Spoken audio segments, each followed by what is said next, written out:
তো এই যে মাত্রাটা, এটা আমাদের বুঝতে হবে যে একটা গোষ্ঠী, একটা দল যদি মনে করে সেই একমাত্র দেশকে স্বাধীন করছে, ফলত দেশকে শাসন করার অধিকার তারাই রাখেন, শুধু তারা রাখেন এই অর্থে বলবো না, তাজউদ্দিন আহমেদকে মাইনাস করে যেভাবে শেখ মুজিব তার ফ্যামিলির হাতে এই দল এবং রাষ্ট্রকে সমর্পিত করেছেন এবং তার মেয়ে এটার অনুসরণ করেছেন, আমি মনে করি এটা একেবারে ইউনিক ঘটনা বাংলাদেশে।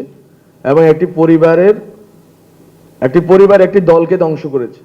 আজকে আওয়ামী লীগের নেতা কর্মীরা পলাতক আছেন, আওয়ামী লীগের নেতা কর্মীরা নিজেদের সোল সার্চিং করা উচিত।